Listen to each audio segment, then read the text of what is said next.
Здравствуйте! Вы смотрите «Актуальное интервью» в студии Валерия Наумова. Сегодня профессиональный праздник отмечают оториноларингологи. О профессии, о достижениях и трудностях поговорим с гостем студии. Иннокентием Александровым, заведующим лор-отделением Республиканской больницы номер 2 Центра экстренной медицинской помощи. Иннокентий Николаевич, здравствуйте. Добрый вечер. Расскажите, пожалуйста, для начала, какими качествами обладают специалисты лор-отделения? Наверняка это не только практическая работа, но и много времени уделяется всевозможным курсам повышения квалификации. Ну, конечно, вот лор-врача, наверное, сложно как-то отстранять от понятия врача. И основное требование к врачу, мне кажется, это все-таки ответственность. Ответственность это такое широкое понятие. То есть врач должен быть ответственным в первую очередь перед своим пациентом. Да? А чтобы быть ответственным перед своим пациентом, это значит, ты должен быть готов ко всему. Это включать в себя сострадание пациенту, понимание его проблемы, знание, как помочь ему в первую очередь. И, соответственно, чтобы соответствовать этим требованиям, врач всю жизнь учится. Да? Учитывая, что сейчас там новые требования и прочее, но это испокон веков, мы всю жизнь учимся. Сейчас, если говорить насчет обучения, мы сейчас делим, конечно, наше время до пандемии с пандемией, но для нашего отделения, благодаря нашему руководству, главному внештатному ларингологу, у нас есть хорошие связи с научно-медицинским исследовательским центром города Москвы.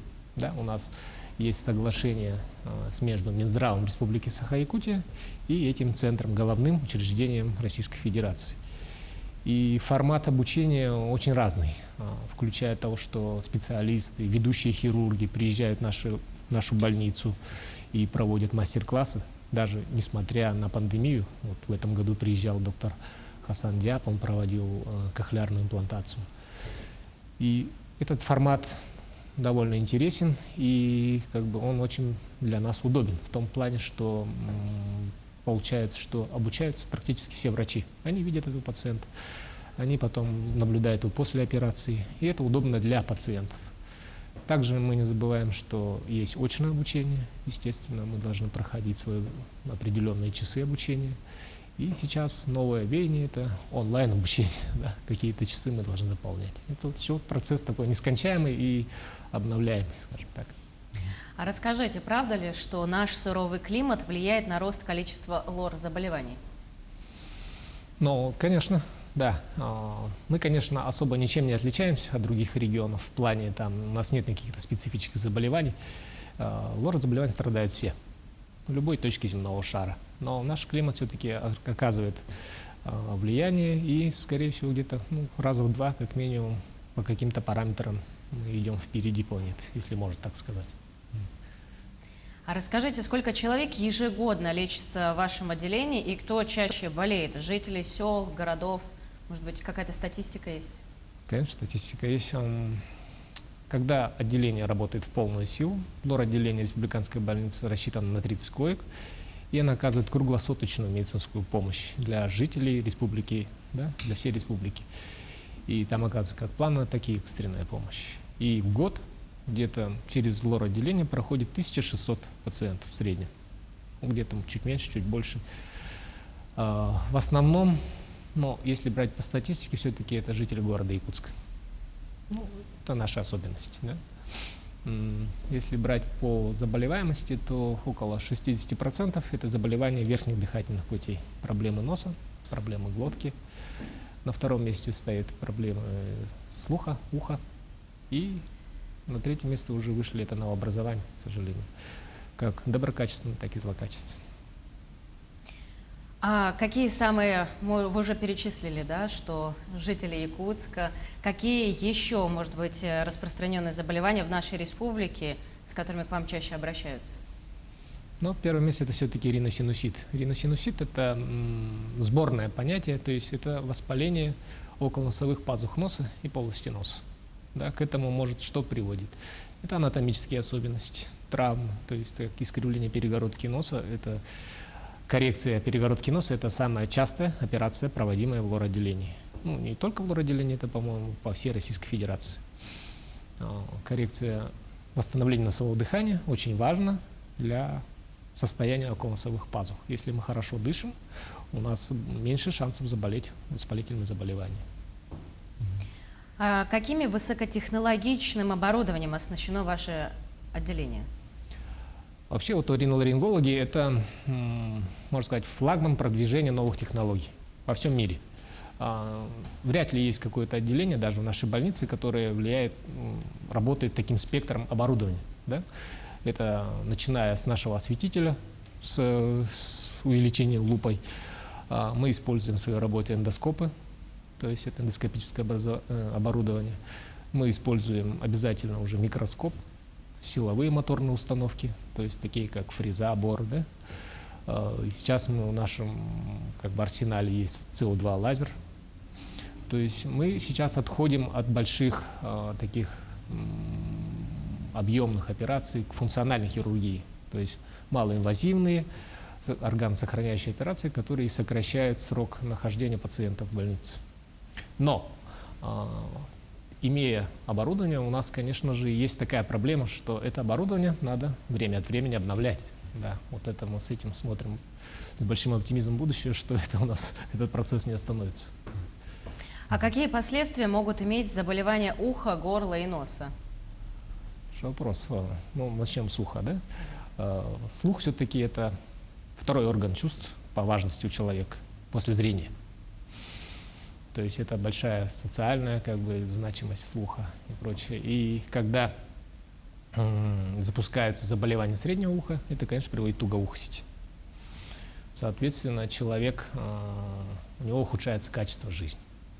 Вот, если брать про слух. Если говорить про воспалительные заболевания, мы все-таки говорим про голову. Да? А голова – это что? Все-таки головной мозг.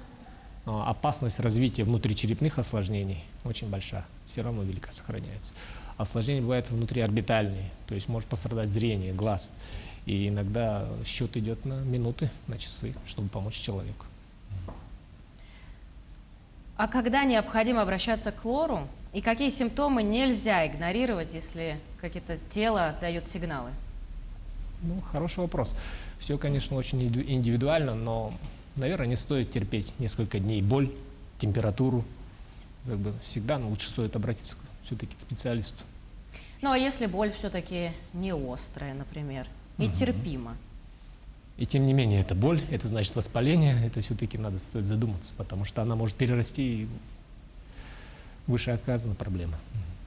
Несмотря на известные многим утверждения о том, что прослушивание музыки в наушниках ухудшает слух, многие не могут обходиться все-таки без них. С точки зрения врача, так ли опасны наушники? Вот так, в принципе, скажем так, человечество не так долго уже использует эти наушники. Такой большой доказательной базы нет. Но мы должны понимать, что эта природа не задумана, чтобы у нас звуковая волна поступала прямо сразу в ухо. Это надо учитывать. Все индивидуально. Кто-то может оглохнуть сразу на концерте, кто-то может годами использовать наушники, нет. Во всем случае нужна гигиена. То есть какое-то время послушал, какое-то время отдохнул. Везде должна быть какая-то норма. Надо себя беречь просто-навсего. К сожалению, проблемы слуха, они молодеют. Это да, это уже доказанный фактор. К этому, наверное, какое-то и играют наушники, конечно. Но, может быть, вы дадите какие-то советы, как не допустить развития лор-заболеваний или как минимизировать риски, связанные с осложнением? Ничего нового, наверное, не скажу, но самое главное, мне кажется, каждый человек должен понимать, что за свое здоровье отвечает он сам. Да? Я не буду говорить там много, я приведу один клинический пример. Молодой человек, за 30, приходит каждая весна-осень, обострение синусита, танзелита, он страдает, у него такая толстая амбулаторная карта, он болеет с детства. Какое-то время он пропадает. Ну и сейчас популярны же мессенджеры и прочее, я смотрю, нахожу его случайно, увижу, смотрю, человек похудел, поправился, занимается плаванием, бегом и прочее. И все, он пропал с нашей базы. Он выздоровел. Да. Поэтому, наверное, каждый должен сам следить за собой. Понятно, что это не всегда помогает, но тем не менее, надо заниматься собой. Да.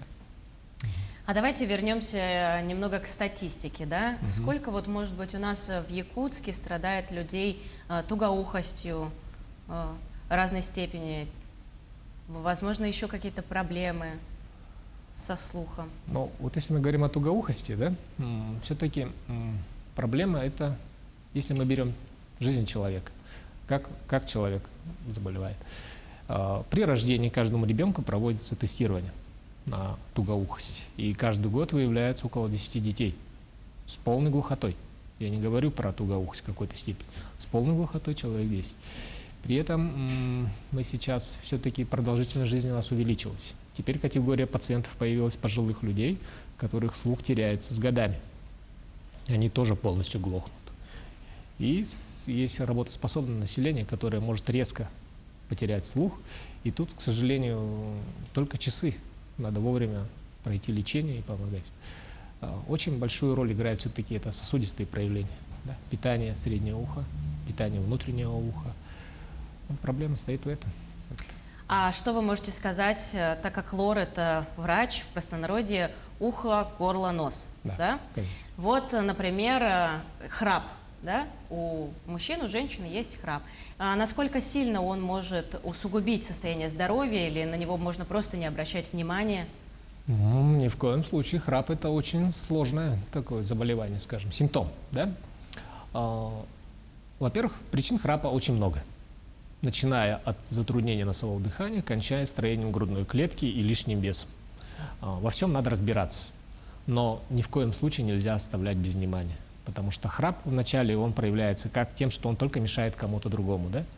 Потом, к сожалению, наступает тот момент, когда начинается затруднение дыхания. Затруднение дыхания это уже может привести даже вот к внезапной остановке сердца. Поэтому этим надо заниматься. Сейчас есть специальные службы, даже сомнологической лаборатории при, по-моему, поликлинике мединститута, которые исследуют, как человек спит, как храпит, как у него с дыханием и прочее. В каких-то моментах помогает лор-врач, в каких-то моментах там комплексное должно быть лечение. Благодарю вас, Иннокентий Николаевич, и поздравляю вас с профессиональным праздником, всех, кто причастен. Может быть, вы хотите сказать какие-то слова? Спасибо большое. Я хочу поздравить всех причастных к нашему празднику, с нашим профессиональным днем. Всем здоровья, коллеги. Успехов в работе. Спасибо вам большое. Но я напомню, что вы смотрели актуальное интервью. Всего доброго.